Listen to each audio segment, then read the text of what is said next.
오늘 말씀은 창세기 6장 말씀 1절부터 몇 절 말씀 보겠습니다.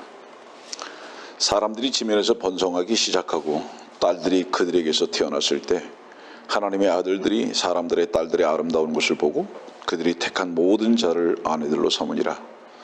주께서 말씀하시기를 내 영이 항상 사람과 다투지는 않으리니 이는 그도 육체임이라. 그래도 그의 날들이 120년이 되리라 하시니라. 그 당시에 땅에는 거인들이 있었고 그 후에도 있었으니 즉 하나님의 아들들이 사람의 딸들에게 들어와서 그녀들이 그들에게 자식들을 낳았을 때며 그들은 옛나라의 용사들로 유명한 사람들이 되었더라.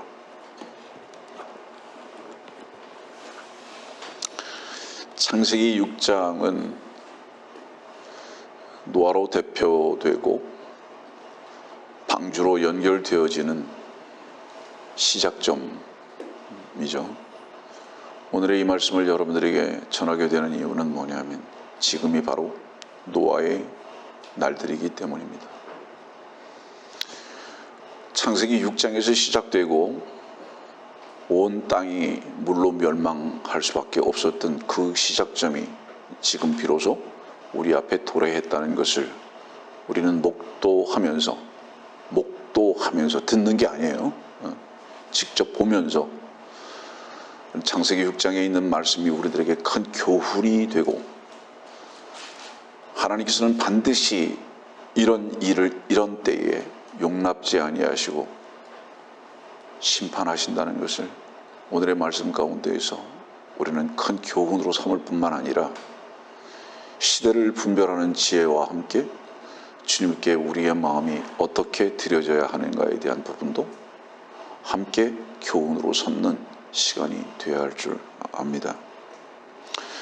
이 창세기 6장에 있는 이 말씀은 제가 10여 년 전에 유튜브 방송을 시작할 때 최초로 방송했던 설교의 내용입니다. 이 창세기 6장이었습니다. 그래서 이 창세기 6장에 있는 말씀이 많은 사람들이 들었고 사실은 창세기 6장의 이 말씀이 유튜브로 방영되기 전에는 창세기 6장의 거인들에 대해서 많은 경우에 사람들이 알지 못하고 드러나지 않았던 부분들이었음에도 불구하고 이 창세기 6장은 약 3만 명이나 되는 사람들이 들었던 그 말씀입니다.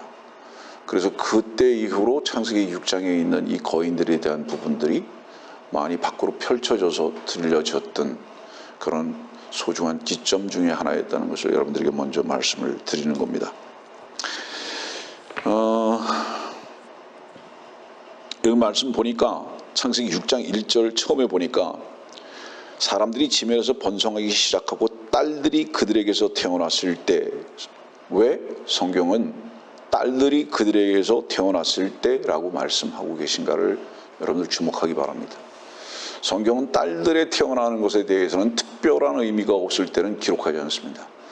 근데 여기에 딸들이 태어났을 때라는 이 말씀은 이 딸로 인한 어떤 특별한 일들이 시작되고 있다는 것을 강력하게 표현하고 계시는 겁니다.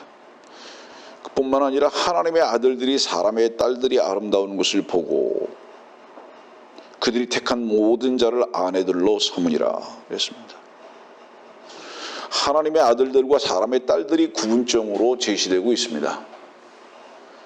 여러분들, 이것은 사람들이 사사롭거나 억지로 해석하려고 하는 경향들이 있는데 분명히 다른 겁니다. 여자도 사람의 딸이고요. 우리도 만일에 우리의 몸을 말할 때는 사람의 아들이라고 표현하는 겁니다. 근데 여기 사람의 딸만을 말하고 하나님의 아들이라고 말하는 것은 출발점이 다른 것을 의미하는 거예요. 분명히 땅에 속하지 않은 어떤 다른 존재는 하나님의 아들이라고 표현하고 계신 겁니다. 이제 그 부분을 여러분들에게 이제 설명해 나가겠죠. 그래서 그들이 택한 모든 자를 아내들로 삼으니라. 그러니까 하나님의 아들들, 그 하나님의 아들들을 그들이라고 표현하고 있고 그들이 택한 모든 자를 아내들로 삼으니라. 그래서 여기서 택했다는 것은 무엇을 의미하느냐면 그들이 선택할 수 있는 선택권이 있었다는 것을 의미합니다. 자기들 마음대로, 자기들이 좋은 대로. 얼마나 권위적이었는가라는 것에 대한 부분을 우리가 잠깐 생각해 볼 수 있습니다. 그 다음에 4절 말씀에 보면 그 당시에 그 말씀을 다루기 전에 이 3절 주께서 말씀하시기를 내 영이 항상 사람과 다투지는 아니 이는 그도 육체임이라 그랬습니다. 성경에서 육체라는 표현이 나오는 것은 그 피가 제거되지 아니하는 피를 중점적으로 말씀을 하실 때 쓰시는 단어가 육체입니다.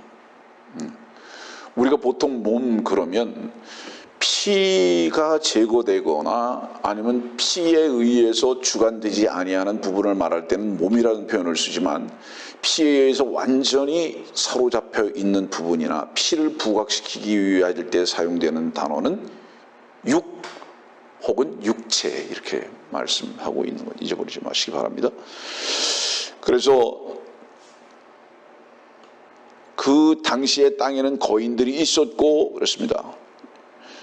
이 거인들은 나중에 다시 또 공부하겠지만 보통 사람들 중에서 키 큰 사람을 말하는 게 아닙니다. 최소한 보통 사람들보다 2배 이상 큰 사람들, 일반적으로 크기 큰 사람들이 2m라면 4m 이상이 되는 사람들, 이런 사람들을 지금 일컬어서 말씀하고 계신 거고요. 그 외에도 있었으니 즉 하나님의 아들들이 사람의 딸들에게 들어와서 여기 들어와서라는 것은 하나됨을 말씀하고 계시지만은 다른 측면에서 보면 다른 세계로부터 이 딸들이 있는 세계로 침입해 들어온 바로 이런 부분들도 말씀하고 계신 겁니다. 그녀들이 그들에게 자식들을 낳았을 때문에 그들은 옛날의 용사들로 유명한 사람들이 되었더라 그랬어요. 여기서 그들은 옛날의 용사들로 그랬으면 이 옛날이라는 것은 무엇을 얘기하냐면 그때로부터 몇백 년 전이 아니고 여기에서 옛날은 나중에 시편 82편을 여러분들이 읽어드리겠지만은 땅의 기초가 놓일 바로 그때를 말합니다. 다시 말하면 천지 창조 때를 말하는 것이지 이 일이 있기 전 노아의 홍수 거인들이 나타나기 전 몇백 년 전 몇십 년 전 바로 그때를 말하는 게 아니에요. 그 옛날의 용사라는 것은 이 땅이 시작되기 전 땅이 시작되기 그 전의 용사들이었다. 이것을 이제 여러분들 시편을 보면서 여러분들이 찾아갈 것입니다. 여러분들 성경은 이해하기가 어려운 책이 아니라 믿기가 어려운 책입니다. 잠깐 말씀을 드리면 성경을 공부를 하는 것은 무엇과 같은지 아십니까? 네모난 박스를 만들어서 그 박스 안에다 지식이라는 책을 집어넣는 것과 같습니다. 그래서 지식은 살아있지 않아요. 죽어 있어요. 그래서 항상 규격화되어 있습니다. 그러나 생명은 규격화되어 있지 않습니다. 사랑과 생명의 특징은 무엇이냐면 그 사랑과 생명의 자체가 변형되지는 않지만은 온유와 섬김이라는 사랑의 표현이라는 것들을 통해서 얼마든지 다른 모양으로 나타날 수 있는 것인 것을 잊지 마십시오. 그 다른 것으로 나타난다고 해서 그 사랑 자체가 변질되는 게 아닙니다. 다시 말하면 교리와 지식은 규격화되어 있지만 그 교리와 지식을 사용하고 적용하는 사랑과 은혜와 섬김과 온유는 언제든지 유연성을 가지고 있다. 절대로 그렇더라도 그 사랑과 진리와 생명은 본질적으로 변하지 아니한다. 이걸 잊지 마셔야 됩니다. 이 말씀을 전하는 이유가 뭐냐면 교리와 지식의 규격화 속에서만 사는 사람들은 항상 똑같은 것 같은 모습만 나옵니다. 그래서 굳어 있어요. 그건 프로가 아닙니다. 생명력은 다시 정의하지만 그 자체는 절대로 바뀌지 않습니다. 진리도 마찬가지예요. 영은 불변입니다. 주의 하나님의 사랑도 마찬가지입니다. 그러나 어떤 일에 적용할 때는 다른 모양으로 나타나기도 한다는 것을 여러분들 간과해서는 안 되는 겁니다. 많은 사람들이 창세기 6장에 있는 이 말씀 속에서 노아의 방주나 홍수는 들어보는데 거인들에 대해서는 잘 들어본 적이 없습니다. 이유가 뭐냐 하면 첫째는 이 부분에 대한 신학자들의 논조가 많은 쟁점을 가져올 뿐만 아니라 싸움을 유발하기 때문입니다. 뿐만 아니라 교회에서 이 부분을 다루지 않는 가장 큰 이유 중에 하나가 뭐냐 하면 사실은 이 부분은 성적인 문제를 넘어서 동성애적인 문제를 다룰 수밖에 없는, 그 다음에 변형적인 성적 문제를 다룰 수밖에 없는 문제의 본질이기 때문에 이런 부분들을 다루어 나가는데 극도로 민감한 부분인 것을 목사들이 알기 때문인 것입니다. 다시 창세기 6장으로 우리 본문으로 돌아가서요. 하나님의 아들들이 사람의 딸들을 보고, 자 보세요. 하나님의 아들들이 하나님의 딸들을 보고 이렇게 말해야 되는 거 아니에요? 아니면 하나님의 딸들이 하나님의 아들을 보고 이렇게 말해야 되는 거 아니에요? 근데 왜 여기는 다르게 말하고 있는 거예요? 아까도 얘기했잖아요. 하나는 사람의 딸, 왜 하나님의 아들들 이렇게 말하고 있냐 이 말이에요. 이 말씀을 지금 여러분들에게 이야기하는 이유가 뭔지 아십니까? 하나님의 아들들과 사람의 딸들은 뭔가 비슷한 게 있을 수 없어요. 전혀 달라요. 우랑우탄이나 원숭이가 사람과 다른 것보다도 훨씬 더 다른 부분들이 하나님의 아들들과 사람의 딸들이에요. 이것을 동일선상에서 취급하려고 그러는 신학자들의 무지가 많은 오해를 불러왔던 것입니다.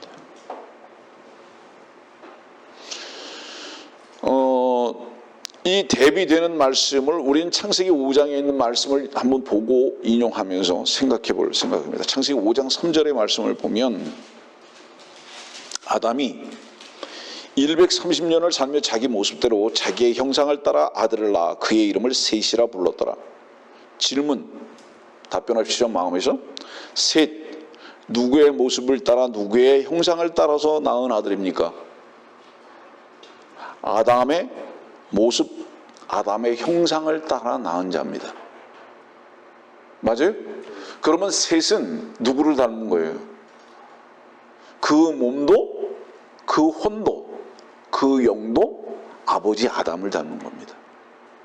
그래서 아버지 아담의 그 모든 유전성을 그대로 가지고 태어난 거예요. 이게 셋이에요. 그래서 그 아들을 셋이라고 불렀는데 사람들은 어떤 오해를 갖고 있냐면 셋은 하나님의 아들일 것이라고 생각하는 자기 기만에 빠져버린 겁니다. 셋이 하나님의 아들일 것이다. 셋은 절대로 하나님의 아들이 아니라 아담의 아들입니다. 우리 성경이 성경을 말하고 있잖아요. 그러면 하나님의 아들들은 구약에 있느냐? 있습니다. 구약 성경에 분명히 하나님의 아들들이 있는데 이 하나님의 아들들은 구약에 그러면 누구인가? 라는 부분들을 찾아가야 되는 겁니다. 주님께서 육신의 몸을 입고 이 땅에 오시기 전에는 하나님의 아들이 없습니다. 하나님의 아들이 어떻게 있어요? 그럼 먼저 잠깐 여러분들의 궁금증을 해소하기 위해서 말하면 주님은 성령으로 잉태되셨습니다. 그분은 하나님의 아들로 나중에도 입증되셨지만 성령으로 잉태되셨기 때문에 죄 없으셨기 때문에 사람의 피와 관계가 없으셨기 때문에 하나님의 아들로 입증되신 겁니다. 다시 말하면 피와 죄와의 연관성은 그분에게는 없다는 거예요. 그래서 그 하나님의 아들이 성령으로 잉태되신 그분이 유일하신 분이고 오셨잖아요. 그분이 하나님의 아들로 오시기 전에 이 땅에 하나님의 아들은 없습니다. 그런데 셋을 갖다가 거기다가 집어넣어 버린 거예요. 하나님의 아들이라고. 이 창세기 6장에 하나님의 아들들이라는 바로 이 표현이죠. 더군다나 하나님의 아들들이라는 복수적인 말씀을 기록하고 계십니다. 단수로 말씀하고 있잖아요.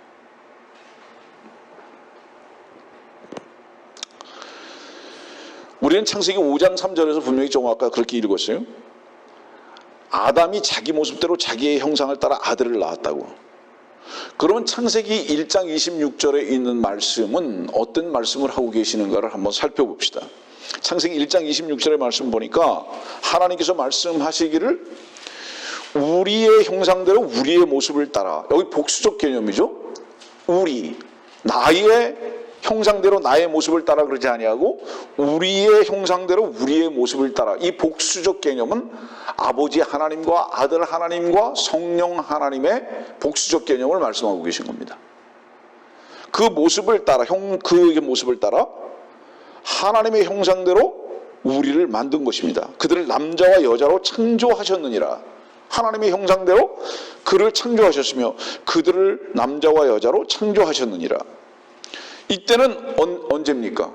죄가 있기 전, 아담과 이브가 죄에 노출되기 전, 그리고 그 죄로 인해서 반드시 죽을 것이라는 그 말씀의 적용 이전입니다.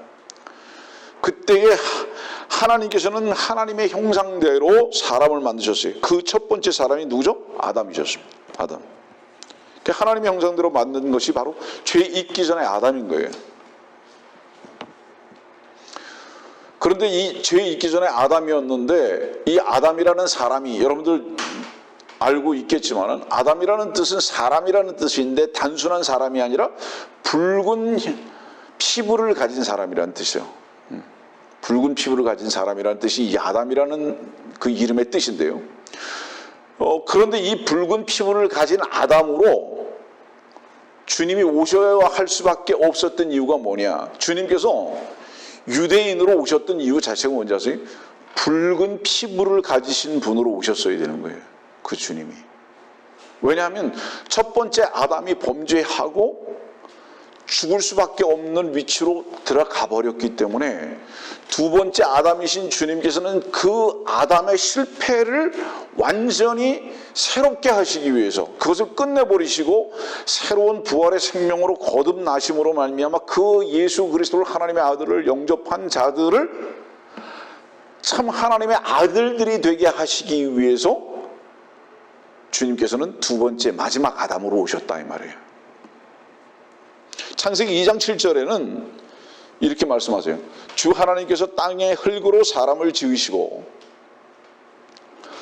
오늘의 말씀은 교리적이고 지식적인 부분을 더 치중하게 되기 때문에 여러분들은 성경을 공부하는 마음으로 이 말씀을 들으시고 다시 한번 리뷰할 수 있는 기회를 반드시 가져야 할 필요가 있다. 왜냐하면 예전에 창세기 6장을 한 번, 두 번, 세 번 이렇게 들은 사람들도 제가 질문하는 거예요.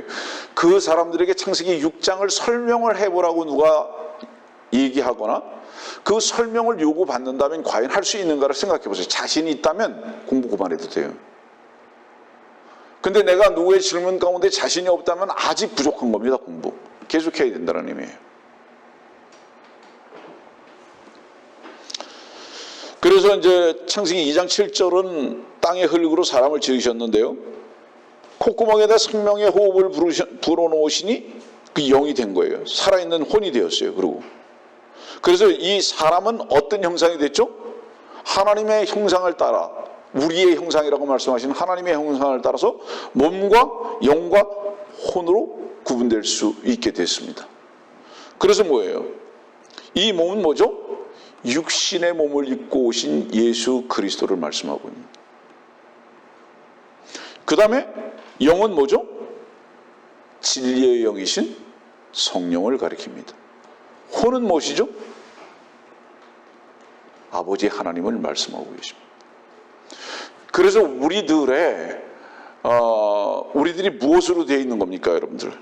우리 데살로니가에 있는 말씀 여러분들을 잘 배우셨겠지만 다시 한번 읽어봅시다. 데살로니가 전서 5장 23절 보면 화평의 하나님께서 너희를 온전히 거룩하게 하시고 너희의 온 영과 혼과 몸이 우리 주 예수 그리스도께서 오실 때까지 책망할 것이 없게 보존되기를 하나님께 기도하노라. 왜 이것이 이렇게 필요한 것이냐 하면 구원받고 거듭나지 아니하면 영과 혼과 몸이 주 예수 그리스도께서 오실 때까지 절대로 책망할 것이 없게 보존되지 아니한다. 이게 무슨 말씀이냐 하면 구원받고 거듭나야만 주님께서 오실 때 온전한 하나님의 아들의 형상으로 변모될 수 있다 이 말이에요. 이 말씀의 뜻이. 그래서 사람은 무엇으로 되어 있다는 거예요? 이 데살로니가전서 5장에 있는 말씀에 따라서 영과 혼과 몸으로 되어 있다. 우리의 형상을 따라라는 이 말씀이죠. 그런데 하나님께서 이렇게 만드셨는데 창세기 2장 17절 말씀 보니까 선과 악의 지식의 나무에서 나는 것은 먹지 말라. 내가 거기서 나는 것을 먹는 날에는 반드시 죽으리라 하시니라. 여러분들 하나님만이 쓰실 수 있는 단어 반드시.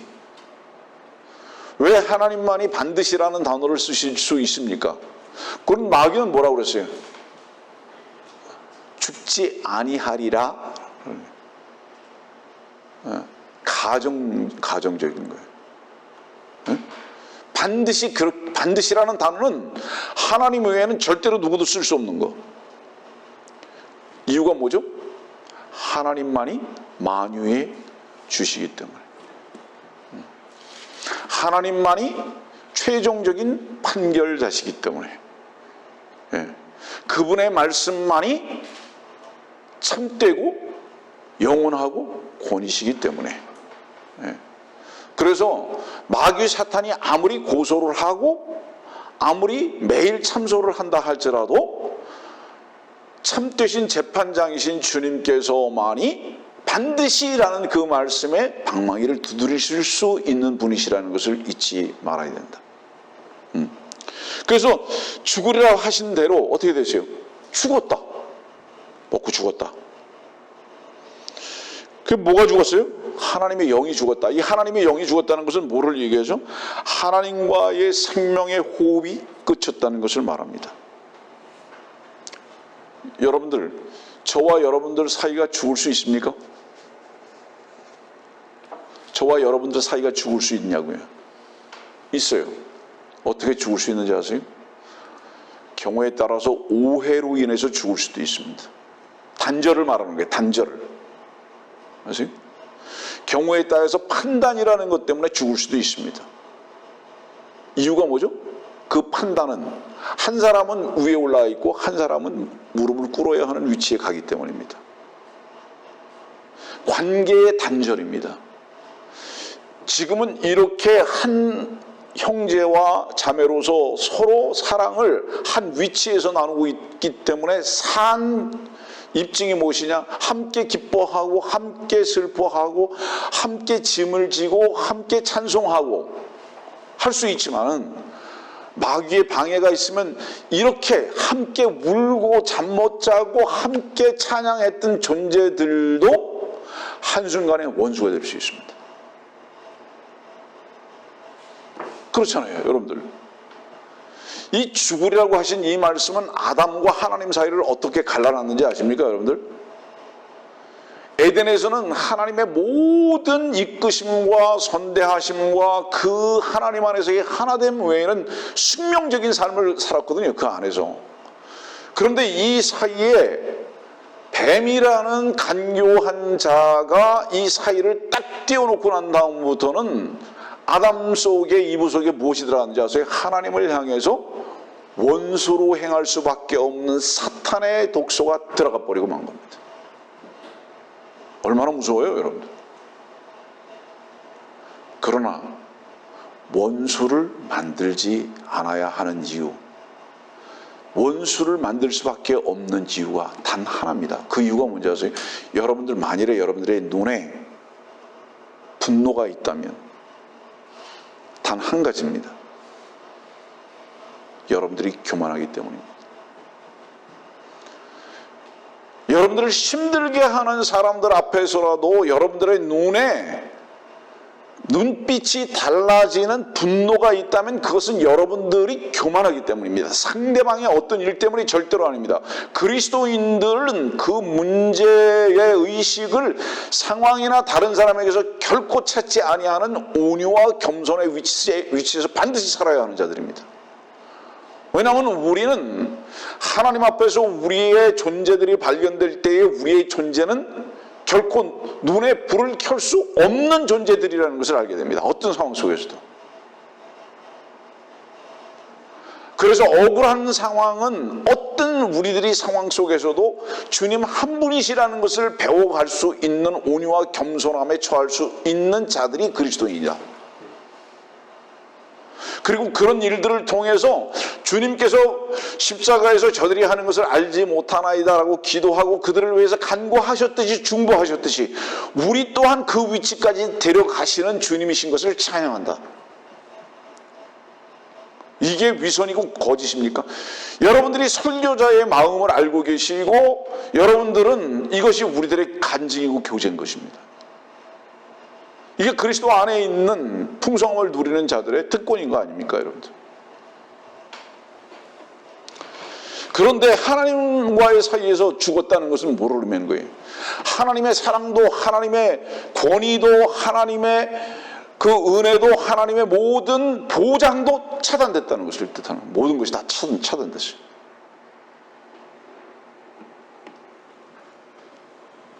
그런데 우리가 창세기 5장 3절의 말씀을 보니까 하나님과는 끝났는데 이제 끝났잖아요. 자, 다시 얘기합니다. 창세기 3장에 죄 들어왔죠. 죽었죠. 하나님과의 관계에서. 창세기 5장 3절은 그러면 하나님의 형상이 계속 보존됐습니까? 아니면 끝났습니까? 끝. 하나님의 형상 없어요. 이제 여기서 뭐예요? 그렇기 때문에 하나님의 형상이 없고 창세기 5장은 뭐예요? 아담이 자기의 형상을 따라 이렇게 나옵니다. 그래서 자기의 형상을 따라 아들을 낳았는데 그의 이름이 뭐라고요? 셋. 근데 그 셋이 어떻게 하나님의 아들이 될 수 있는가에 대해서 설명해보라 이 말입니다. 제가 말씀드리는 게. 하나님의 아들 될 수 없다. 아담의 아들이다 이 말이에요. 그러면 아담의 아들은 아담의 형상에 따라서 난 자다 이 말이에요. 하나님의 아들 절대로 아니다.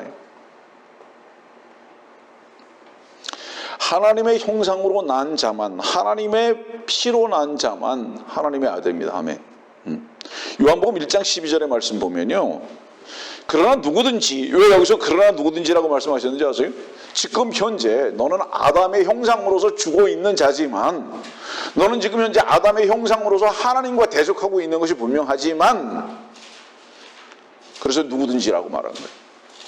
그러면 누가 그를 영접하겠습니까? 그를 영접한 사람들에게는 그렇잖아요. 누가 그를 영접할 수 있겠습니까? 여기 영접이라는 단어는 왕이나 신랑에게만 유일하게 쓰여질 수밖에 없는 독립된 단어입니다. 여기 영접이라는 단어는. 누가 그러면 이 주님을, 하나님의 아들이신 주님을 왕과 신랑으로 영접하겠는가 이 말이에요. 상대적으로 자기의 위치가 종, 죽을 수밖에 없는 자. 그러죠? 나는 당신을 권위로 여기지 아니하면, 권위로 받아들이지 아니하면, 당신을 주로 받아들이지 아니하면 결코 나는 연약하고 넘어지고 어리석은 자일 수밖에 없다는 것을 안 자들만 주님을 왕과 신랑으로 영접하는 겁니다. 그래서 여기서 누구든지라는 전제적 개념은 뭐냐 하면, 영접할 수 있는 전제적 개념은 뭐냐 하면 죄인입니다. 자기의 모습을 아는 거예요. 어떤 모습인지. 그런 자들은 하나님의 아들들이 되는 권세를 주셨다.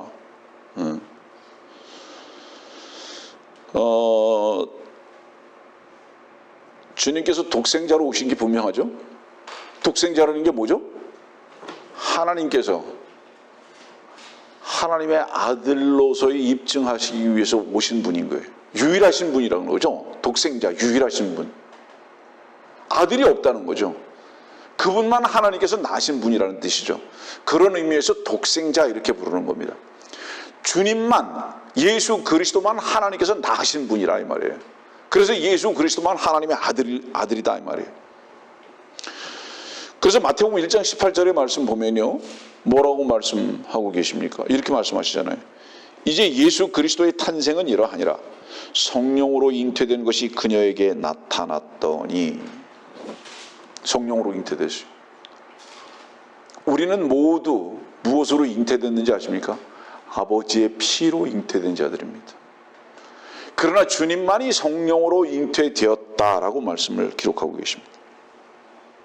그리고 마태복음 1장 20절의 말씀 보니까 뭐라고 말씀하십니까? 마리아를 네 아내로 삼는 일을 두려워 말라. 그녀에게 잉태된 아기는 성령으로 된 것이라. 지금 누구에게 말씀하고 계시죠? 요셉에게 말씀하고 계시는 거예요. 요셉은 마리아를 약혼녀로 만났어요. 그런데 이 약혼녀가 자기하고 아무 관계가 없었는데 벌써 아들을 임신해 버린 거예요. 그러니까 이걸 어떻게 하겠는가 이 말이에요. 자기하고 아무 관계가 없는데 임신을 했다는 것은 뭐죠? 이 분명히 이 임신은 다른 남자에 의한 임신인 것이 100%잖아요. 어쨌든 얼마나 두려웠겠어요. 근데 그 마리아의 잉태는 사람이 아니었다라는 표현을 말씀하고 계신 겁니다. 요셉아, 사람으로 인해서 마리아가 다른 남자를 안 것이 아니야. 성령으로 잉태케 된 거야. 그러니까 망설이거나 두려워할 필요가 없다. 데려오라. 지금 이 말씀을 하고 계시는 거죠. 그렇기 때문에 사람으로 인해서 잉태되지 않았다는 것은 하나님으로 인해서 분명히 잉태되었기 때문에, 성령으로 잉태되었기 때문에 예수 그리스도는 하나님의 아들이신 것이 분명하다 이 말이에요. 그러니까 망설이지 말아라. 자, 그러면 이제 한 가지 문제가 있습니다. 창세기 우리 6장에 그러잖아요. 하나님의 아들들이 사람의 딸들의 아름다움을 보고 이렇게 말했잖아요. 그러면 이 창세기 6장은 요한복음 1장 이전의 일이잖아요. 그럼 여기서의 하나님의 아들들이 설명을 해야지 이것이 이해가 되고 합리적인 결정이 될 수 있잖아요.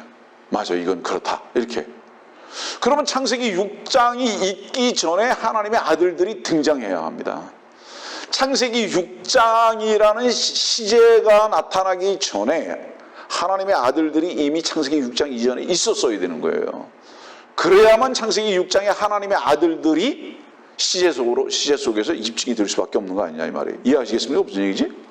자, 그러면 욥기로 한번 가봅시다.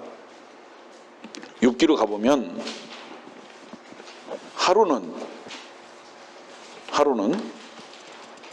하나님의 아들들이 와서 주 앞에 섰고 사탄도 그들 가운데 왔더라. 하나님의 아들들이 어디 왔다고요? 주 앞에 왔다고요. 그 일반적으로 그러겠죠? 아니, 욥기는 창세기보다 훨씬 뒤에 있는 건데 왜 욥기 1장에 있는 하나님의 아들들이 창세기 6장보다 뒤에 분명히 있는 게 확실한데 왜 이것을 이전의 것으로 가져오느냐 이렇게 말하는 사람들이 있겠죠? 천만에요. 이 부분을 내가 이제 나중에 여러분들이 구체적으로 설명드릴 것이니까 끝까지 들으세요. 성경 편제상으로는 욥기가 창세기보다 훨씬 뒤에 놓여 있지만 시대적 상황은 욥이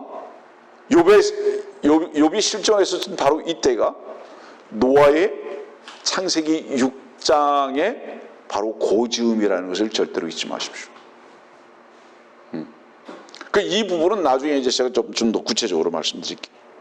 창세기 2장 1절의 말씀을 보면 하루는 또 하나님의 아들들이 와서 주 앞에 섰고 사탄도 그들 가운데 와서 주 앞에 섰더라. 하나님의 아들들이 욥기 1장에도 2장에도 계속 나옵니다. 그러면 여기서 이 하나님의 아들들은 무엇이냐? 하나님 앞에 지금 섰잖아요. 잘 이해가 안 됩니까? 욥기 1장 6절 보니까 하루는 하나님의 아들들이 와서 주 앞에 섰고 그랬잖아요. 이 주 앞에 쓴 게 이 주 앞에 어디예요? 그러니까 하나님의 우편 보좌 앞에 섰다 이 말이에요. 하나님의 우편 보좌 앞에 섰다. 사람이 우편 보좌 앞에 갈 수 있습니까? 못 가죠. 예. 그러니까 이것은 뭐예요? 분명히 살아있는 사람이 아니라 영적 존재다 이 말이에요. 이 영적 존재를 하나님의 아들들이라고 표현하고 계신 겁니다. 결론부터 말씀드리면 여기 하나님의 아들은 그럼 무엇이냐? 천사예요. 그래서 창세기 6장에 하나님의 아들이라고 표현하는 것은 천사를 그렇게 호칭하고 계시다는 것을 잊어버리면 안 됩니다. 그러면 이 하나님의 아들들이 창세기 6장에 있는 말씀과 욥기에 있는 말씀들의 시대적인 어떤 구분점과 일치점과 혹은 이것을 우리가 좀 더 이해하기 위해서 입증될 수 있는 구절들을 말씀을 드리면 욥기 38장의 말씀 보세요. 욥기 38장 4절입니다.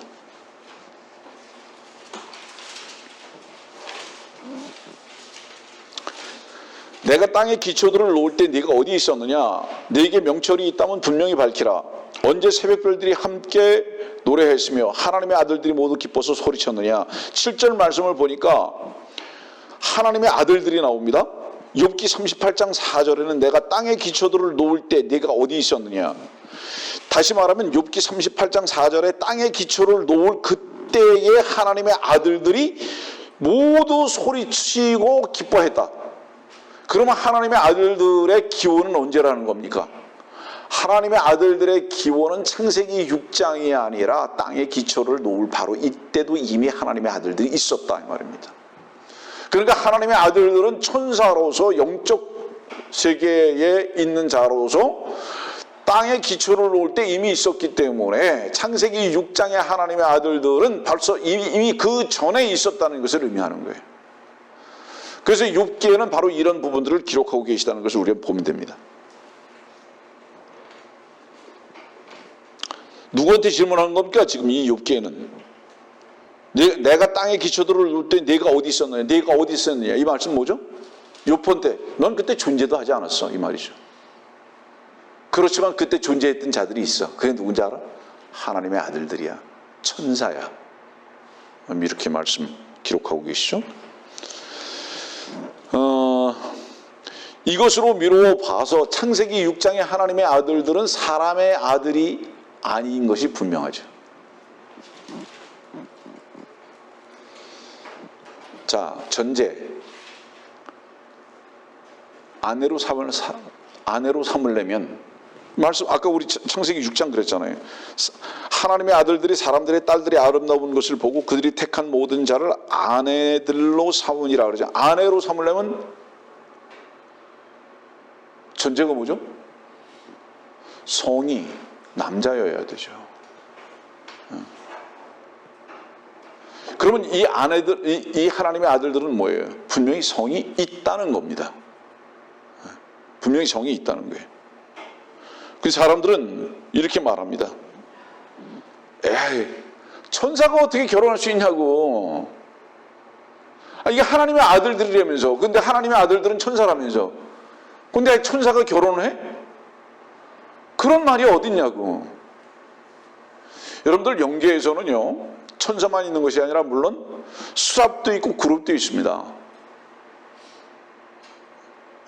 그 부분은 오늘 설명할 수 있는 시간은 없고요. 사람들은 그렇게 이제 얘기하는 거예요. 이 설교나 가르침이 그런 것으로 미뤄볼 때 성경도 그렇고 전부 다 어때요? 꾸며낸 이야기다 이렇게 말하는 거예요, 사람들이. 근데 성경은 성경으로 입증합니다. 성경이 진리이신 것을. 마태복음 22장 30절의 말씀 보면 이런 말씀 있잖아요. 마태복음 22장 30절. 부활 때에는 그들은 장가도 시집도 가지 아니하고 하늘에 있는 하나님의 천사들과 같으니라. 이 말씀을 잘못 오해하면은요, 무슨 말씀이 생기는 거예요? 천사들은 시집도 장가도 가지 않는다고 그랬는데, 아니 창세기 6장에 어떻게 하나님의 아들들이 천사라면서 그들이 와서 사람의 딸들하고 결혼할 수 있느냐 이렇게 말하는 거예요. 그런데 개역성경에 제거한 단어가 있는 거예요. 그 단어가 뭔지 아십니까? 하늘에 있는이라는 하늘을 제거해버린 거예요. 천사가 하늘에 있을 때는 어떻다는 거예요? 시집도 장가도 가지 않아요. 하늘에 있을 때는 시집도 장가도 가지 않아요. 그러나 하늘에 있지 않을 때는 어떻다는 거예요? 시집 장가 갈 수 있다는 의미예요. 그래서 말씀.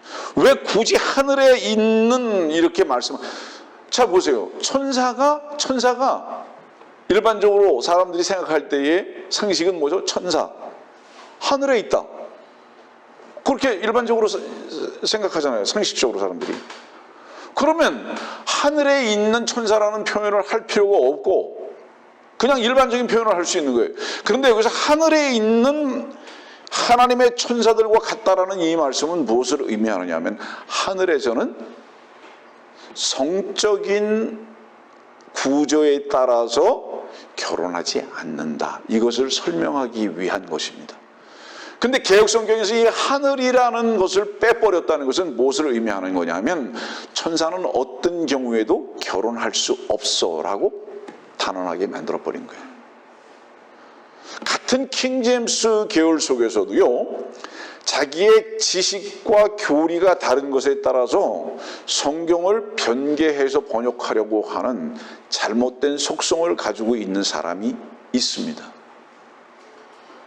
이건 무척 위험한 거예요. 얼만큼 위험한 것이냐 하면, 자기의 지식을 하나님의 말씀이 있는 그대로 기록된 것보다 훨씬 더 큰 권위로 놓고자 하는 그런 인간들의 교만의 결과가 그렇게 만들어버린 겁니다. 말씀은 하나님께서 쓰셨고 유일하게 그분께서 보존하셨다면 인간이 이해를 못할 수는 있을지라도 그 말씀을 변개해서는 안 되는 겁니다. 우리는 하나님을 이해할 수는 없어도 하나님의 깊은 것을 모르기 때문에, 그러나 그분은 우리가 모른다고 해서 이해가 되지 않는다고 해서 그분의 기록된 말씀이 가짜거나 변개됐다고 여기는 오만과 교만에서는 즉각 내려와야 하는 겁니다. 하나님. 자, 한 가지 말씀드릴게요. 나이가 80이 되신 할아버지, 그 80대까지 혼자 산 사람도 있어요. 결혼하지 않고. 맞죠? 안 맞아요?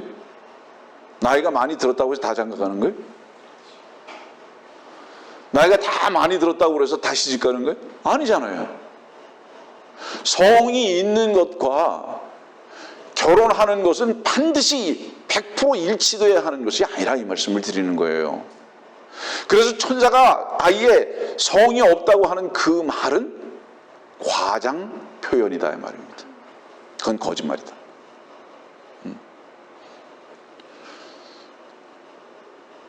이 시대는 장가 안 가는 사람들이 많이 생기죠. 골치 아프니까. 네. 그래서 장가 안 가요.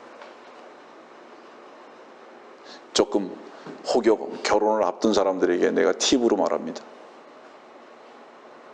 최소한 행복한 결혼 생활은 아니라 할지라도 갈등의 연속이 되지 않는 방법. 시작을 어떻게 해야 하는지 아세요? 여자는 남자를 결정할 때 이 남자가 나를 이끌어 줄 수 있는가라는 이 부분이 가장 중요한 겁니다. 학벌, 재산 다 필요하잖아요. 이 남자가 나를 이끌어 줄 수 있는가? 리더가 될 수 있는가? 가장 중요한 선택 기준이 되어야 합니다. 남자는 이 여자가 나를 따라올 수 있는가? 그리고 이 여자를 이끌어 갈 수 있는가? 이게 선택 기준이 되어야 합니다.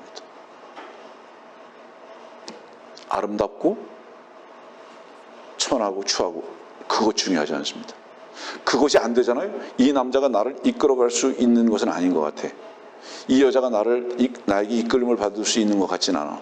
그러면 관계를 갖지 말든지, 아니면 마지막 방법이 있습니다. 자기의 위치를 완전히 포기해버리든지, 그리고 만나고 결혼하십시오.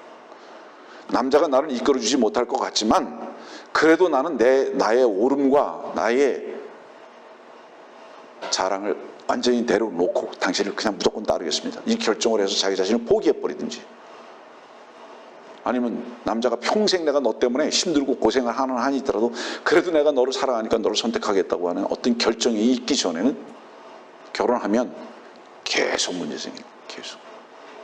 그것이 유일한 조건 중에 하나가 됩니다. 이런 결정을 하지 않고 본능적으로, 육신적인 본능적으로 눈에 보이는 대로 결정하니까 문제가 생겨버리는 거예요. 어떡하죠? 이론상으로 그렇다는 뜻이죠. 근데 이 이론보다도 앞서는 게 뭐죠? 본능이죠.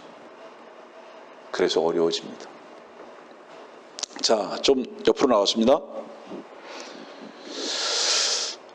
결혼 안 하는 사람이 있어요? 우리 한국 더군다나 지금 더 많이 그러는데. 자, 그러면 창세기 19장에 있는 말씀 속에서 한번 찾아봅시다. 창세기 19장 1절. 저녁 때 두 천사가 소돔에 오니, 천사가 소돔에 왔어요. 소돔 그러면 여러분들 늘 생각나는 거 있습니다. 소돔에 오니 롯이 소돔 성문에 앉아있더라. 롯이 그들을 보고 일어나 맞이하고 그가 얼굴을 땅에 대고 저라며 말하기를, 보소서 내 주들이 간구하오니 종의 집으로 돌이켜 하룻밤을 묵고 발을 씻고 일찍 일어나 길을 떠나소서. 천사들이 둘이 왔는데요, 잠도 자야 되고 발도 씻어야 되고 또 걸어도 가야 되고 먹기도 해야 돼요. 천사는 어디 있다 그랬어요? 사람들은 일반적으로 생각할 때 천사 날개 달고 말이지 하늘이랑 휠휠 날아다니는 것으로 생각하는데, 아니 천사가 소돔에 왔어요. 와가지고 발도 씻고 잠도 자야 되고 쉬기도 해야 된단 말이에요. 먹기도 해야 돼요. 실제로 어떤 일이 있었습니까? 여기 창세기 19장 3절의 말씀 보니까 이 말씀 있잖아요. 잔치를 베풀고 누룩 없는 빵을 구우니 그들이 먹으니라. 천사가 먹어요? 죄송합니다. 자다가 봉창 뜯는 소리. 여러분들 봉창 뜯는 소리라는 게 뭔지 아세요? 여러분들 혹시 그 뜻 무슨 뜻인지 아십니까? 봉창이라는 게 뭔지 아세요? 완전히 밀봉된 문이다 이 말이에요. 밀봉된 문인데 그거 문을 열고 나가려고 그런다 이 말이에요. 이게 자다가 봉창 뜯는 소리라는 게 그 뜻이에요. 나갈 수 없는데 자다 보니까 정신이 혼미해가지고 완전히 다 가려진 문을 갖다가 창문을 갖다가 완전히 가려진 창문을 갖다가 도원지 알고 그걸 자꾸 열려고 그런다. 그래서 자다가 봉창 뜯는 소리라는 게 그 얘기 하거든요. 이제. 사람들은 이상하게 이런 얘기 해주면 은혜 많이 받더라.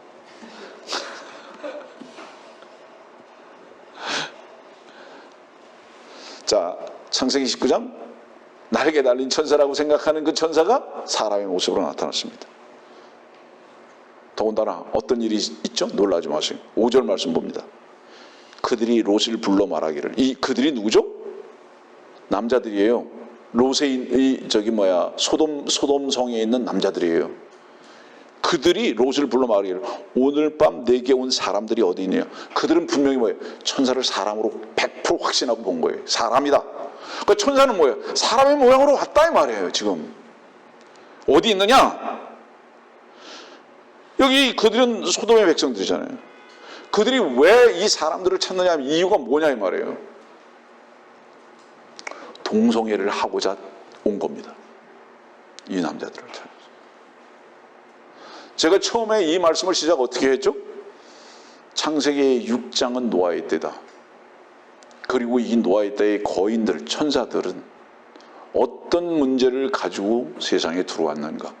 여러분들 성경을 공부하다 보면요, 하나님께서 철저하게 응벌하셨던 모든 일의 배경은 단순히 성적 타락을 넘어서 변형적 성적 타락입니다. 변형적 성적 타락이 문화가 되고 유행이 되고 그것이 모든 남자와 여자를 사로잡아버린 그 순간에 하나님께서는 결단코 용납하지 아니하고 끝장내셨다는 것은 사탄 마귀의 최초의 타락의 기점의 이유를 충분히 볼 수 있는 그림자입니다. 자, 그래서 그들을 알고자 했다. 이게 8절 말씀 보세요. 창세기 19장 8절 말씀 보세요. 보라, 내게 남자를 알지 못하는 두 딸이 있도다. 여기서 내게라고 지금 말하고 있는 이 사람은 누구죠? 롯이잖아, 롯. 롯이 남자를 알지 못하는 두 딸이 있다. 이 말은 무슨 얘기예요? 나한테 딸이 둘이 있는데 이 딸은 처녀다 이 말이에요. 지금 남자 알지 못하고 처녀다 이 말이에요. 이 처녀들을 내가 간청하니까 너희들에게 주겠다 이 말이에요. 오죽하면 지금 이렇게 하겠냐면, 처녀를 시집도 가지 아니하는 남자도 알지 않았던 이 처녀를 너희들에게 주겠다. 너희 눈에 좋은 대로 그들에게 행하고. 이게 무슨 뜻이에요? 죄송합니다. 너희가 그렇게 성적인 것을 원하느냐? 내 딸들 줄 테니 가서 성적으로 즐겨라 이 말이에요. 이렇게 급박한 상황입니다. 이 사람들은 나의 지붕 그늘 아래 들어왔으니 그들에게는 아무 짓도 하지 말라. 이 남자에게 아무 짓도 하지 말라고. 차라리 내 딸들 둘 데로 가라고. 근데 뭐라 이들이 필요 없대요. 여자들은 필요 없대요. 딸들 필요 없대요. 그 사람들, 남자들 필요하다 이 말이에요. 뭐를 얘기하죠? 남자가 남자를 향해서만 성적 관심이 있는 겁니다. 근데 그 남자는 천사예요. 이 땅에 있는 동안. 그 15절 말씀 보니까, 창세기 19장 15절 말씀 보니까 아침에 밝아오니 천사들이 롯을 재촉하며 말합니다. 왜 밝아오니까 왜 롯을 재촉합니까? 해가 뜨면 떠나야 돼요. 이 땅을. 해가 뜨기 전에 떠나야 돼요. 이것의 의미는 다른 때 여러분들에게 성경 공부 시간에 가르쳐 드리겠습니다. 왜 그럴 수밖에 없는가? 다른 말씀 보겠습니다. 창세기 지금 19장에 있는 그럼 그 천사들은 뭐죠? 분명히 사람의 모습으로 왔죠. 어디로 가야 된다는 얘기입니까? 우리는 지금 이 땅에 있어서는 안 됩니다. 우리의 거처가 따로 있습니다. 이 말이잖아요. 우리의 거처가 따로 있습니다. 이 말이에요. 우리 거처로 가야 된다 이 말이에요. 이 거처가 어디냐 하면, 자, 잠깐 팁입니다. 사도행전 1장 25절은 유다가 죽었다고 표현하지 않고 자기의 거처로 갔다고 얘기하는 거예요. 왜 그것이 자기의 거처로 갔다고 얘기하는지 아십니까? 그는 타락한 천사이기 때문입니다. 사도행전 1장 25절에 유다 이스카리옷이 자기 거처로 갔다는 것은 그가 타락한 천사로서 깊은 구렁으로 가버린 겁니다. 이 계시록 13장 11절에 있는 말씀인 거예요. 나중에 집에 가서 찾아서 공부하십시오. 이 천사들은 자기 거처로 가야 되는 거예요. 창세기 19장에는 이 천사가 어떻죠? 완벽한 남자의 모습으로 등장합니다. 완전히 성이 있는 완벽한 남자. 그래서 32장 26절의 말씀 보니까 뭐라고 얘기합니까? 그 사람이 말하기를, 이게 다른 부분이에요. 이거 지금 야곱과 지금 씨름한, 야곱과 지금 레슬링한 다른 천사입니다. 날이 새니 나로 가게 하라. 야곱에게 뭐라는 거예요? 날이 새니까 나 붙들어 오지 말라. 나 가야 된다. 어디로 가야 되는 거예요? 자기 거처로. 그 땅에 내려왔을 때는 어때요? 사람이에요. 남자인 사람으로 내려온 거예요. 이 천사가. 사람입니다. 자, 그러면 다시 돌아갑니다. 창세기 6장의 1절 이하에 하나님의 아들들이라는 호칭으로 표현되고 있는 타락한 천사가 언제, 왜 사람의 딸들에게 내려왔는가, 들어왔는가? 무엇 때문에? 목적이 있을 거 아니에요. 유다서에서 우리는 그 말씀을 찾아봅니다. 유다서 6절의 말씀을 보면, 또 자기들의 처음 지위를 지키지 아니하고 자신들의 처소를 떠난 천사들을 주께서 영원한 사슬로 묶고 큰 나라의 심판 때까지 흑암 속에 가두어 두셨느니라. 7절, 소돔과 고모라와 또 그 같은 방식을 따르는 그 지위 성읍들까지도. 다시 말하면 뭐예요? 여기 지금 소돔과 고모라가 나오는 것은 창세기 19장에 근거한 말씀입니다. 이 타락한 천사가, 이 천사가 항상 하는 일이 무엇인가라는 말씀에 대한 부분을 이 말씀하고 있는 거예요. 소돔과 고모라, 이 말씀을 하시면서. 그러면서 여기도 뭐라 그러죠? 6절 말씀 보니까 자신들의 처소를 떠났다고. 여기 또 거처가 아니라 처소입니다. 그러니까 이 타락한 천사들은 따로 있어야 할 곳이 있다 이 말이에요. 이 천사들은 따로 있어야 할 곳이 있다 말이에요. 그건 타락한 천사든지 아니면 천사든지 있어야 할 곳이 있다 이 말이에요. 근데 거기를 나왔다 이 말이에요. 그러면 창세기 6장에 하나님의 아들들은 자기 처소를 떠난 타락한 천사. 그래서 베드로후서 2장 4절에는 이거 어떡하죠? 시간이 많이 가서 그래도 대충 끝내겠습니다.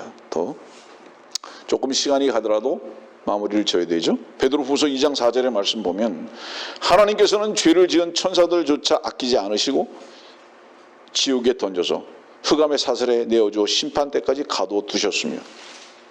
여기서 이 죄를 지은 천사들, 어떤 죄를 지은 거예요? 처소를 떠났죠. 인간에게 가장 큰 유혹이 뭔지 아세요? 제한받지 않는 겁니다. 자기 마음대로. 그래서 결정도 내가 하고. 그래서 그것을 인간에게 어때요? 뭐라 그러죠? 자유가 아니면 죽음을 달라. 구속받는 거 제일 싫은 겁니다.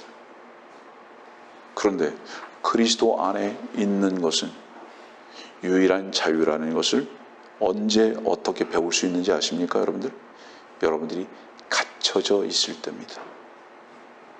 그때 배울 수 있습니다. 우리가 꼼짝없이 갇혀져 있는 상황 속에서 비로소 무엇을 알 수 있는지 아세요? 그때 평안하고, 그때 찬송할 수 있고, 그때 감사할 수 있고, 그때 그리스도 안에서 교제할 수 있다면 자유는 장소적 개념이 아니라 그리스도 안이구나라는 것을 절감합니다. 경험적으로 그게 절감이에요. 그래서 베드로와 바울이 왜 감옥에서 찬송할 수 있었는가라는 것에 대해서 체험합니다. 그리스도 안에서의 자유함과 평안함은 묶여질 수 없다. 그걸 알게 되는 겁니다. 너무 감사한 거죠. 다시 말하면 여기 유다서에 있는 이 죄를 지은 천사들, 베드로후서 2장에 있는 죄를 지은 천사들, 처소를 떠난 천사들이 지금 어디에 나타난 겁니까? 창세기 6장에 등장하고 나타난 거예요. 그들을 하나님의 아들이라고 표현한 보기가 있습니다. 자, 그런데 또 이런 질문이 나오는 거예요. 아니, 아무리 그렇다고 할지라도 천사들이 어떻게 아기를 낳느냐고. 여기 보니까 그렇잖아요. 아이들을 낳잖아요. 창세기 6장에 보니까. 그게 거인들로 나오잖아요. 어떻게 천사가 아무리 성이 있다고 그래도 아들들을 낳을 수가 있느냐 이 말이에요. 이 부분을 설명해야 될 거 아닙니까? 창세기 3장 15절의 말씀 보면 내가 너와 여자 사이에 또 네 씨와 그녀의 씨 사이에 저기를 두리니. 오늘의 말씀이 흥미가 없거나 오늘의 말씀을 다시 한번 구체적으로 공부를 할 생각이 없는 사람들은 죄송합니다. 그 사람은요, 호기심도 없는 사람이고 세상에 아무 관심도 없는 사람이고요, 하나님을 향해서는 더욱 관심이 무관한 게 분명합니다. 오늘 같은 경우는 호기심으로라도 귀를 기울일 수 있어야 되고, 다시 한번 뭔가를 알고 싶은 그런 마음의 충동으로라도 공부를 다시 한번 할 수 있을 정도가 최소한 돼야 합니다. 하나님을 사랑한다 하면 더욱더 그러하고요. 어떻게 아이를 낳을 수 있었겠는가? 창세기 3장 15절 내가 너와 여자 사이에 또 네 씨와 그녀의 씨 사이에 저기를 두리니. 무슨 말이죠? 하나님께서 뱀하고 말씀하고 계신 거예요. 뱀 너에게 씨 있다 이 말이죠. 뱀 너에게 너 씨 있다 이 말이죠. 근데 뱀에게만 씨가 있는 것이 아니라 뭐라고 그러죠? 그녀의 씨도 있다 이 말이죠. 이야, 이것이 사람들을 이 성경 말씀 속에서 당혹스럽게 만드는 겁니다. 뱀의 씨가 있는데 그것이 사람으로 오겠다 이 말씀이거든요. 지금 여자가 어디 씨가 있습니까? 근데 이 여자의 씨도 사람으로 오겠다 지금 이 말이에요. 그래서 둘이 싸우겠다 이 말씀이거든요. 이게 무슨 만화 같은 말이냐 이 말이죠. 이것이 무슨 공상과학 영화냐 이 말이에요. 성경은 이렇게 말씀하고 계시다는 건 뭐죠? 성경대로 반드시 4,000년 전에 4,000년 후에 이루실 것을 미루 4,000년 전에 미루어서 예언하고 계시다. 그래서 하나님만 참되시다. 그래서 그분의 말씀만 예언이라고 말하는 겁니다. 예언은 뭐죠? 미리 알고 결정되어진 것을 선포하는 행위. 것이다가 아니라 그렇다. 단정적으로. 그래서 요한계시록 어떤 것이 왜 예언서인가? 될 것이다가 아니라 반드시 될 것이라고 기록되어진 말씀에 따라. 역사서죠. 그러니까 미리 내다본 역사서. 역사는 뭐죠? 보통 역사는 이루어진 것에 대한 기록이죠. 역사서가. 그러나 계시록은 하나님께서 기록하신 이미 100% 그대로 이루어질 것에 대한 미리 보는 역사서. 그래서 하나님의 말씀만 예언. 왜? 그분의 말씀은 참되시기 때문에. 근데 그분이 말씀하시잖아요. 씨가 있다고. 뱀에게도 씨가 있고 여자에게도 씨가 있고. 그래서 그 네 씨는 뭐죠? 그 네 씨가 창세기 4장 1절에 카인인 거예요. 카인이로 왔잖아요. 그 다음에 뭐죠? 여자의 씨가 누구예요? 그러니까 마태복음 1장에 뭐죠? 처녀에게서 잉태된 동정녀, 곧 처녀에게서 잉태된 예수 그리스도시잖아요. 어떻게 이것을 반박하겠는가 이 말이에요. 보통 사람들은 씨는 아버지로부터 오는 것인데, 그러면 주님은 어떤 씨죠? 아버지의 씨죠. 어떤 아버지죠? 요셉이 아니라 하나님 아버지시죠. 요한 1서 3장 12절의 말씀도 보겠습니다. 카인같이 되지 말라. 그는 악한 자로부터 나왔으며. 카인 아버지가 누구라는 거예요? 악한 자. 그 악한 자의 씨가 카인으로 왔다 이 말이죠. 그러면 이것은 무엇을 우리가 유추해서 볼 수 있을까요? 정확하게. 이분은 분명히 창세기 3장에 악한 자를 알았다. 알았다는 것은 무엇이죠? 악한 자와의 어떤 육체적 관계가 있었다. 이것을 분명히 미로 보는 겁니다. 그것이 창세기 4장 1절에 카인을 낳게 된 것입니다.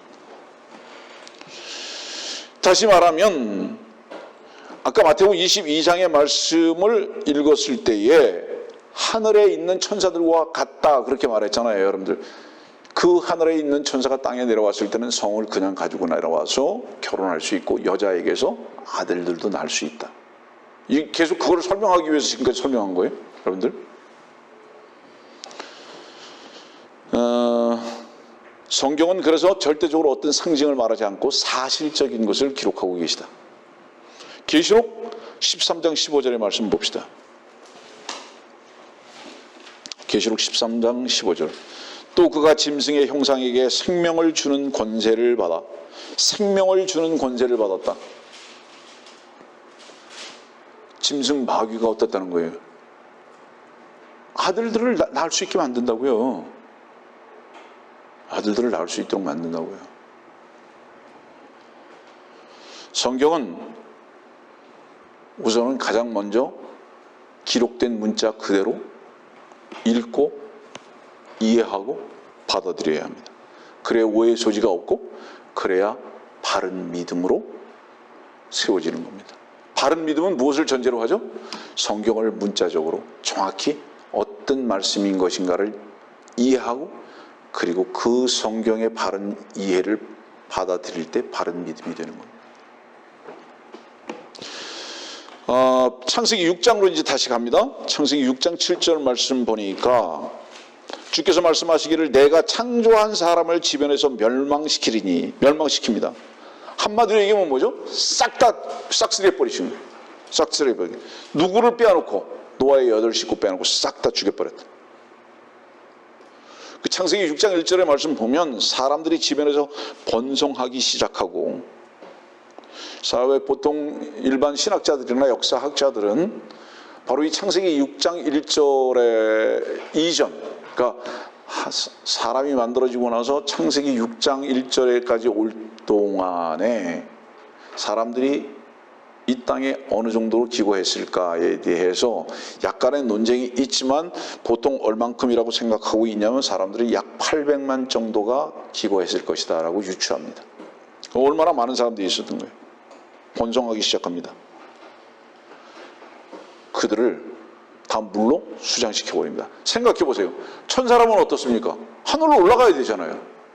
자기 거처가. 그죠? 올라가야 되잖아요. 못 올라갑니다. 이유가 뭐죠? 여자들과 이미 하나가 돼서 거기서 살았기 때문에. 육체가 돼버린 겁니다. 그러니까 천사가 영적인 존재가 육체가 된 거예요. 예. 그 육체가 된 것은 다시 말하면 뭐죠? 호흡도 해야 되고요. 먹기도 해야 되고요. 결혼도 할 수 있고요. 화장실도 가야 되는 거고요. 이게 육체가 된 거예요. 그럼 어때요? 비가 많이 와서 수장도 시켜질 수밖에 없는 거예요. 불로 태워지기도 하는 거예요, 여러분들. 그래서 창세기 6장 1절에 하나님께서 그들을 수장시켜버리시는 것으로 6장을 계속 기록하시는 이유가 뭐냐면 그들은 육체가 됐기 때문에 물에다 다 수장시켜버리실 수 있었다.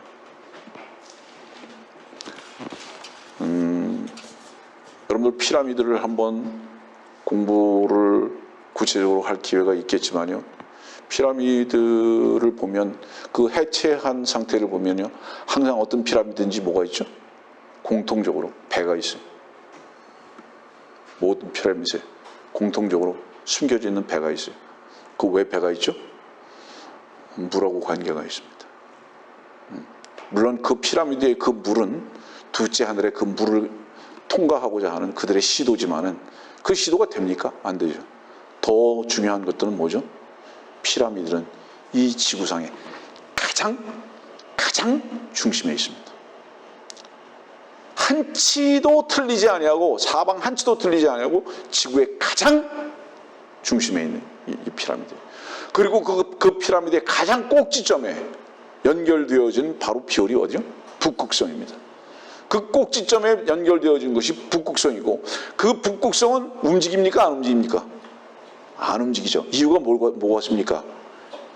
하나님의 내림줄이 셋째 하늘 우편 보좌에서부터 북극성을 통해서 지구로 딱 내림줄을 내리신 거예요. 성경에 있는 말씀하는 거예요. 여러분들이 말씀드리는 거예요. 나중에 피라미드 배울 때 배울 거니까. 그래서 그 내림줄에 의해서 셋째 하늘과 북극성과 지구는 절대로 변형되지 않아요. 그 위치를 그대로 있는 거예요. 그래서 이 피라미드에서 그 가장 꼭지점이 어디를 향하고 있느냐, 북극성을 향하고 있다는 것은 그 북극성을 통해서 우편 보좌로 도달하고자 하는 사탄의 시도가 그대로 드러나고 있다. 여러분들 라스베가스 가보신 분들은 알겠지만, 라스베가스 예전에 우리 뭐 할 때죠? 우리 캠프할 때 수양회하고 캠프할 때 그 피라미드 호텔에서 우리가 묵은 적이 있는데, 거기 보면 그 맨 위에 그냥 그 빛이 라이트가 쫙 북극성을 향해서 쏴지잖아요, 항상. 예. 그 똑같이 카피한 겁니다. 아까 그 시편 82편 제가 읽어드린다고 그랬는데, 시편 82편 6절의 말씀 보면, 내가 말하기를 너희는 신들이며 너희 모두는 지극히 높으신 분의 자손들이라. 그러나 너희가 사람들처럼 죽게 될 것이며 통치자들 중에 하나같이 쓰러지리라 하였도다. 너희가 사람들처럼 죽게 될 것이며, 그럼 그들은 뭐예요? 사람이 아니라는 거예요. 사람이 아닌데 사람들처럼 죽게 될 거죠. 그 통치자들 중에 하나같이 쓰러지리라. 시편 86절에 그 말씀하고 있죠. 시편은요, 여러분들, 창세기 이전부터 이 땅이 멸망당하는 것까지 전폭적으로 다 기록한 말씀이에요. 얼마나 넓은 말씀이 기록되는지 아세요? 욥기도 마찬가지죠. 그렇기 때문에 욥기나 시편이 어려운 이유 중 하나가 그거예요. 창세기 이전부터 멸망당하기 이후까지 다 기록해 놓은 말씀이니까 그걸 누가 이해하겠어요? 그러니까 어때요? 그냥 감정적으로만 그걸 자꾸 읽으려고 하죠. 무슨 일이 있죠? 여기 지금 통치자들, 그 다음에 너희는 신들이며 그랬잖아요. 이들이 누구냐? 창세기 6장 4절로 다시 돌아가 보세요. 이들이 바로 누구냐면 옛날의 용사들로 유명한 사람들, 그 옛날의 용사들로 유명한 사람들을 시편에 지금 이렇게 기록해 놓고 계신 거예요. 너희는 원래 신들이다. 너희들은 통치자였다. 그리고 하나님께서는 용사들의 회중 가운데 계시다. 바로 이걸 말씀하고 계신 겁니다. 그들은 결국은 어떻게 나타났죠? 거인들로 나타났습니다.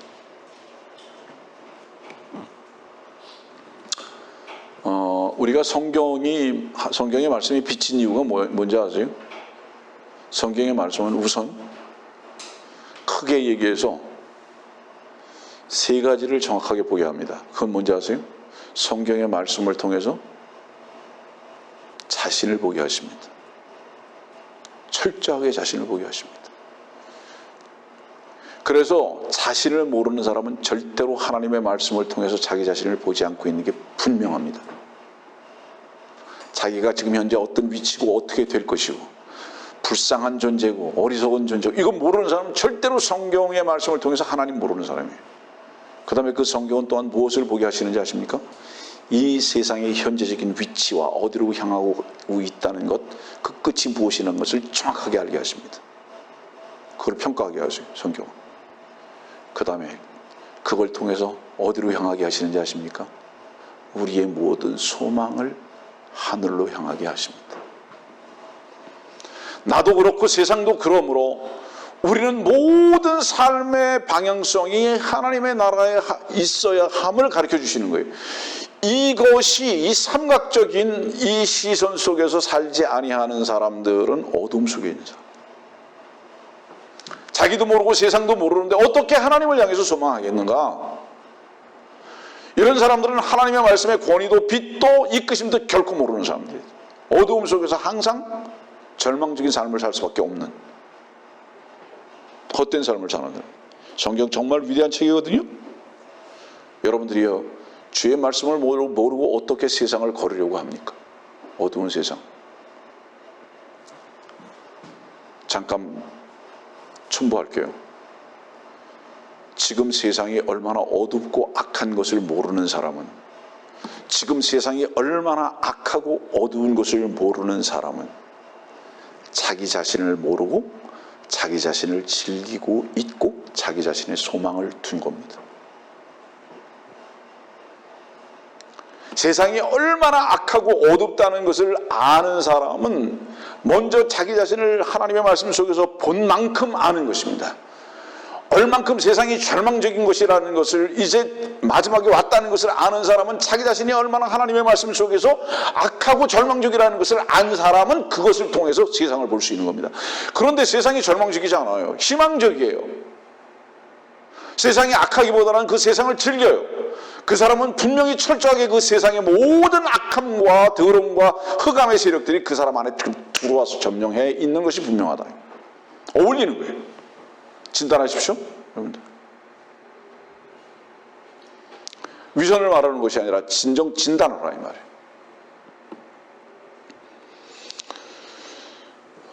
소경이 소경을 인도하려고 하기 때문에 자꾸 넘어지는 거죠. 그런 사람들은 어떻죠? 불안한 거예요. 우리는 내일 어떤 일이 일어날지 압니까, 모릅니까? 몰라요. 전혀 모릅니다. 한 시간 후도 모릅니다. 그러니까 여기에서 만날 수 있을까, 저기에서 만날 수 있을까, 계속 그곳으로 쫓아만 다니는 겁니다. 내 사랑하는 자를 여기서 만날 수 있을까? 내가 만나기를 원하는 자들을 저기에서 만날 수 있을까? 밥 못 먹고 비 맞으면서 쫓아다닐 수밖에 없는 한 치 앞을 모르는 자들이지만, 하나님께서는 그분의 품 안에 이미 모든 계획을 가지시고 사랑을 베풀고 계셨을 뿐만 아니라 그분은 모든 계획을 가지고 계셨다 이 말이죠. 우리가 한 가지 분명히 하는 것은 뭐죠? 내일은 모르나 내일 일은 난 몰라요. 하루하루 살아요. 내일 일을 모르는 사람은 내일 일을 염려하지 않습니다. 내일 일을 왜 염려하는지 아세요? 내일 일을 안다 하기 때문입니다. 그러면 내일 일을 모르는 사람은 어떤 사람이 모르는지 아십니까? 내일은 하나님의 손에 붙들려 있는 것이다. 평안합니다. 우리가 그리스도 안에 있다면, 그 그리스도 안에서의 모든 평안을 누리며 산다면, 내일이라는 날이 있는지는 모르겠지만 그 내일도 주님 안에서 깨일 것이다는 알 수 있습니다.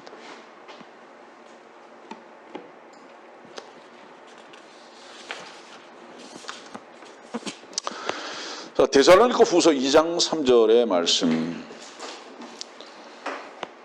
악한 자 씨가 있다고 말씀드렸죠?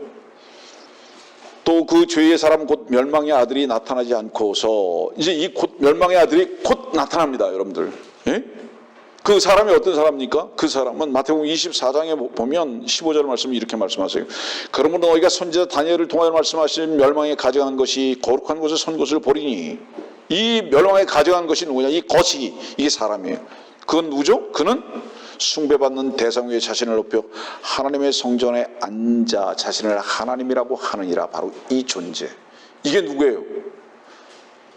타락한 천사로 말미암아 그 씨가 태어난 바로 그 존재입니다.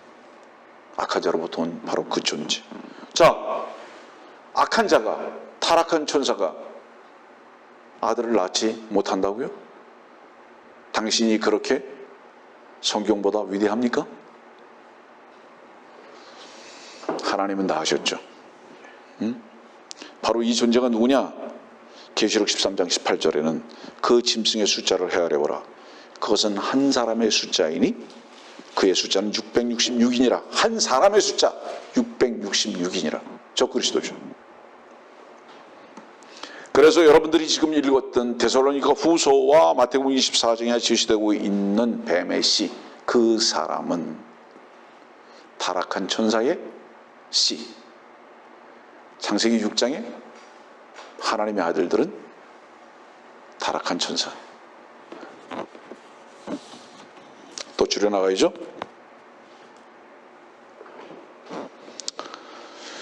신명기 2장 9절 11절을 찾아보면, 신명기 3장 한번 보겠습니다. 거인들 중에 남은 자로는 바산왕 옥만 남았으니, 바산왕 옥이 지금 등장하고 있거든요. 신명기 3장에 11절에 보니까 이 거인들을 지금 제가 찾아서 성경에서 읽어드리는 거예요. 그 길이가 9 큐빗이고 그 너비는 4 큐빗이라. 근데 방주의 큐빗을 한번 보세요. 여기 지금 신명기 3장에 큐빗이 나오고 방주 6장 15절의 말씀 보면 이것이 네가 만들 방주의 규격이니 방주의 길이가 300 큐빗이요 너비가 500 큐빗이며 높이가 30 큐빗이니라. 신학자들 간에 약간의 논쟁은 있습니다. 이 큐빗에 대해서. 근데 보통 사람들의 큐빗은 40cm에서 45cm예요. 여기서부터 여기를 가리키는 거예요. 40에서 45cm를 가리키는데, 그런데 거인들의 큐빗은 90cm가 넘는 겁니다. 최소한 2배 이상 되기 때문에. 제가 알기는 분명히 1m가 넘을 것으로 짐작합니다.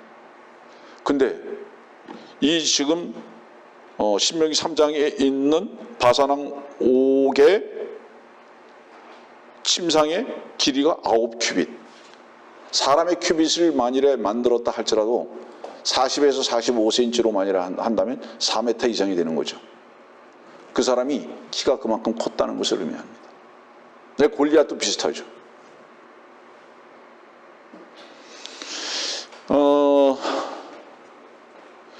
지금 현재 기네스북에 기록된 사람이 가장 키가 큰 사람은 누군지 아세요? 2m 40. 2m 40. 골리앗은 대충 몇 센치였다고 기록하냐면 3m 25였다고 기록합니다. 여러분들 배죠? 예. 네.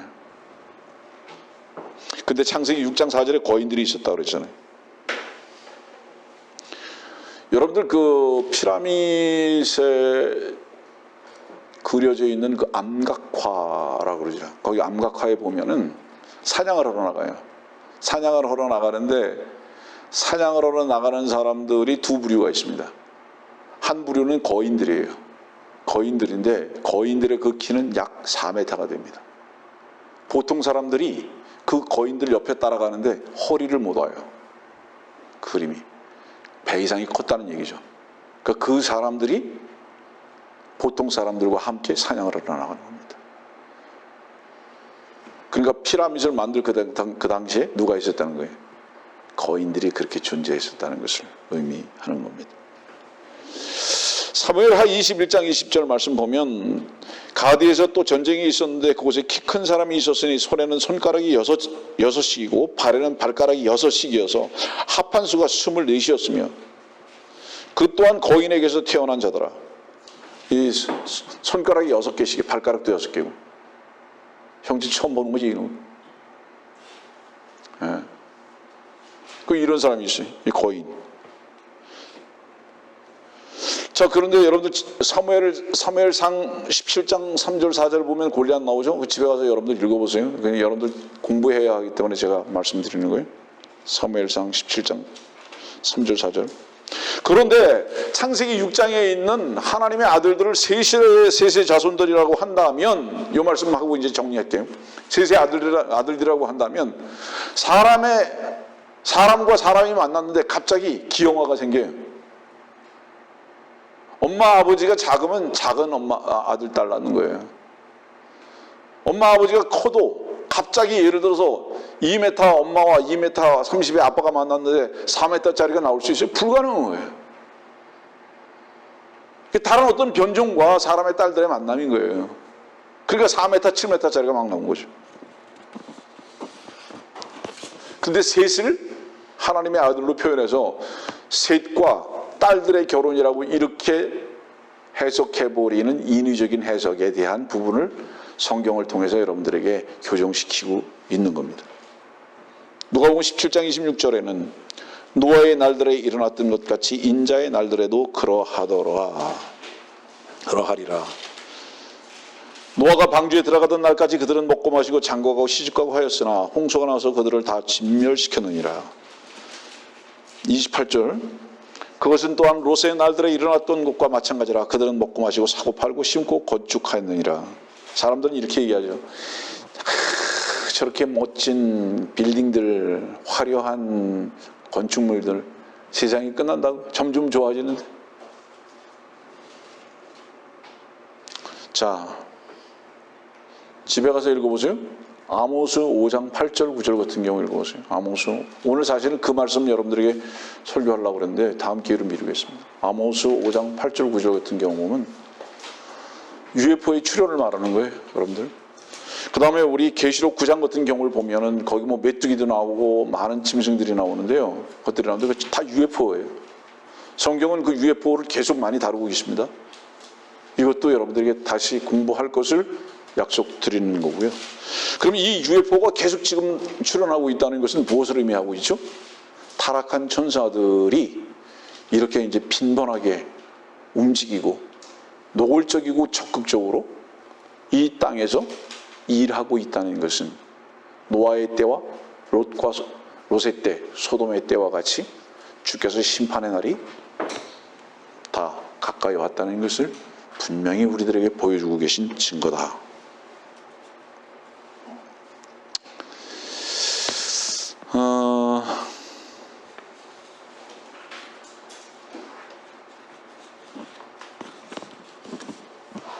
말씀을 줄이고 결론을 내리겠습니다.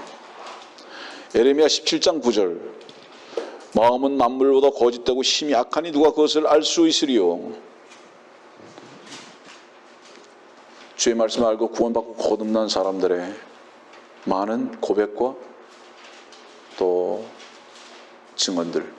나는 주님을 알기 전에, 하나님의 말씀의 빛이 내게 비추기 전에 나는 어떤 존재인지 몰랐다. 주의 말씀을 알고 주의 말씀 앞에 내 존재가 드러나고 비로소 나라는 존재를 알아가기 시작했다. 이렇게 보통 간증들 합니다. 주님 앞에 자기 자신이 드러나지고 주님을 누리는 사람들은 자기의 존재가 없어져감을 반드시 경험하게 됩니다. 지금 현재 내가 주님 안에서 그리스도 안에서 사는가 안 사는가는 무엇으로 대비하고 확증하고 입증할 수 있는가? 그리스도께서 내 안에 살아계시면 나는 없음을 분명히 압니다. 생명은 둘이 아니기 때문에. 여러분들은 어떻습니까? 창세기 6장에서 여러분들의 오늘의 말씀 속에서 무엇을 교훈을 얻었습니까? 주님께서는 심판의 때가 가까이 왔음을 오늘의 이 말씀 가운데에서 우리들에게 선언하고 계시다. 그런데도 아직도 사탄에 속고 있는 많은 무리들을 향해서 여러분들은 어떤 간구와 안타까움과 기도가 있습니까? 또 여러분들이 주님 앞에서 여러분들이 발견되지 아니하고 그리스도의 말씀의 빛으로 살지 못하는 것으로 인한 그 아픔과 무릎 꿇음과 간절함이 또한 어느 정도 되십니까? 살펴보시는 시간이 되기를 바라면서 이 말씀을 전했습니다.